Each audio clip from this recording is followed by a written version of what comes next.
Hər kəs salamlayıram bu gözəl və xoş gündən. Bugün qonaqlığımız var. Cabir dayının ad günüdür. Ən son qonaqlıq olan ev Elnara xalanın evidir və yenidən onlara yollanırıq. Çünki Cabir dayı onun həyat yoldaşıdır və yadınızdadsa ən son videoda Xıdır Nəbi qonaqlığındaydık. Bu arada hər səhər olduğu kimi mən kaşa verirəm qızıma. Daha sonra dişi qaşındı deyə bu təzə aldığım əmziyi verdim. Çox qəşəng belə masaj eləyir damağı. İnci xanım artıq üst dişlərini çıxardır və üst diş deyəsən alt dişdən biraz çox incidir bizi. Amma ki bu əmziklər həqiqətən işə yaradı. Baby Onyo firmasına aiddir. Polşa firmasıdır, yəni güvənilir firmadır. Qiymət də çox uyğun idi. Mən bunu 28-dəki Medical City aptekdən əldə etmişəm. Siz də əgər ehtiyac yaranarsa mütləq alın. Çünki bu dövrdə həqiqətən damağı masaj eləmək effektivdir. Nəinki damağa çoxlu kremlər, nə bilim, qəribə türkə çarələr eləmək. Və budur, biz artıq hazırlaşırıq. Burada da sizə bu qəşəng Novruz güllərini, daha doğrusu Nərgiz güllərini göstərmək istəyirəm. Yoldaşım bugün 2 dəstə bunlardan alıb qızına ilk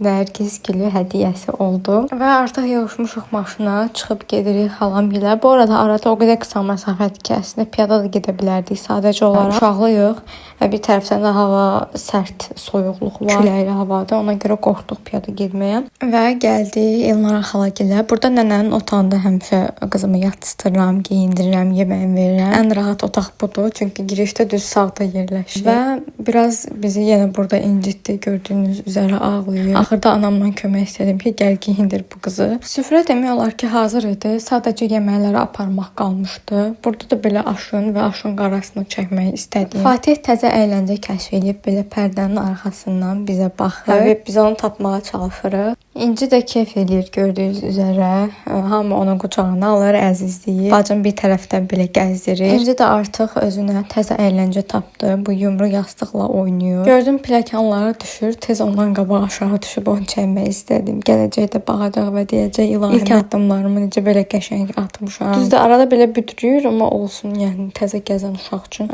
bunlar çox normaldır. Sonradan fərqinə vardım ki, yer biraz sürüşkəndir. Həm də qızım bugün biraz başqa cür corab geyinmişdi. Normalda altı xüsusi yapışqanlı belə corablardan geyinir. Sadəcə onları yumağa atmışıq deyə məcbur bunu geyindirməli oldum. Və elə hey deyirdi ki, məni gəzdirin, gəzmək istəyirəm. Burada da Fatih qaça-qaça gəlir, onun yanaqlarını sıxır. Və biz də gəzməyə davam edirik. Burada İnci xanım hiss eləyir ki, nəsə burada kamera var. Bu arada kameranı, telefonu elə yaxşı tanıyır ki, elə telefonu bir dənə belə göstərən kimi qəşəng poza verir. Biz də onu çəkirik, şəkillərin, videoların. Və artıq yemək vaxtıdır. İnci xanıma gavalı presi gətirmişəm. Və həzm sistemində müəyyən problemlər bu diş çıxarma dönəmində olur. Ona görə gavalı presi mütləq verirəm, yəni həzm problemləri olanda. Və bu arada tez İncini təhvil verdim anama və gəldim burada süfrəni çəkməyə. Düşünürəm ki, çox da gec çəkməmişəm. Bəli, hər cür turşu növləri, sonra əsas məsələ salatımız və bizim evdə anamla yoldaşım oruç tuturlar. Baxmayaraq ki, anam işləyir. Yoldaşım da kömək eləyir uşaqla məşğul olmağa və s. Bütün oruç tutanların orucu Allah qəbul eləsin.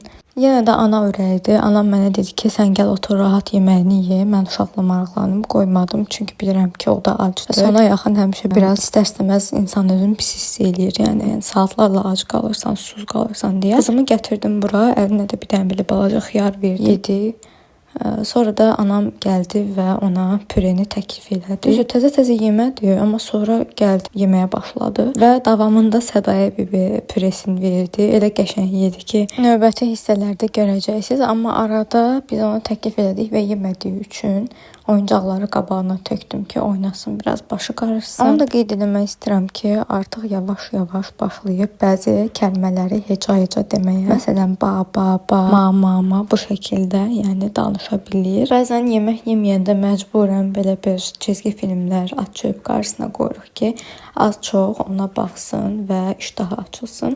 Bəzən də heç bu da təsir eləmir. Amma bəzən də çox qəribə bir şəkildə, baxın burada da görürsünüz, Sədaya bibi necə qəşəng onu yedizdirir. Yəni biraz keyfinə baxır da xanım qızım. Əgər keyfi istəsə yeyir, istəməsə də yemir. Bu arada mən sadəcə həvəskar bir YouTuberam və burada kanalımda qızıma aid, qızımla bağlı ailəvi videolar çəkmək istəyirəm. Çəkib paylaşıram da və burada istifadə elədiyim bütün məhsullar, hansı ki bu püre olsun, kaşa olsun, piçenya olsun, yəni hər birini smesinə kimi hər bir şey özümüz alırıq və qızımıza yetişdiririk. Hər hansı bir sponsor falan yoxdur. Və təbii ki olsa da, yəni çox sevinərik, amma yəni dediyim kimi bunların hər birini özüm alıram, bir yoxlayıb test edib burada göstərirəm ki, kimi təzə ana olan, birinci dəfə xüsusən də birinci uşaqları yetişdirməyə çalışan analara bir fikir olsun. Və sıra da gəldi bu aş çevirmə mərasiminə. Aşı çevirəndən sonra yaxından sizə göstərirəm xalamın əl işini. Biz də 3 bacıdıq bu bacılar. Biri ana, biri Elnara xala, biri də Aynur xala. Üçünün də əlinin ləzzəti demək olar bir-birinə oxşuyur. Üçü də bir-birindən dadlı yeməklər hazırlayırlar doğrudan da. Və bir-bir ətlərə ayrılırlar. Və yuxarıda artıq bu ətlərin üzərinə şabalıd, alça, ərik, bu tip aşın qarasından olan məhsullar əlavə olunacaq. Sonra da bir bu bulud formalı qablara yığırlar bu aşları. Əvvəllər bu soska yerə düşəndə heç cürə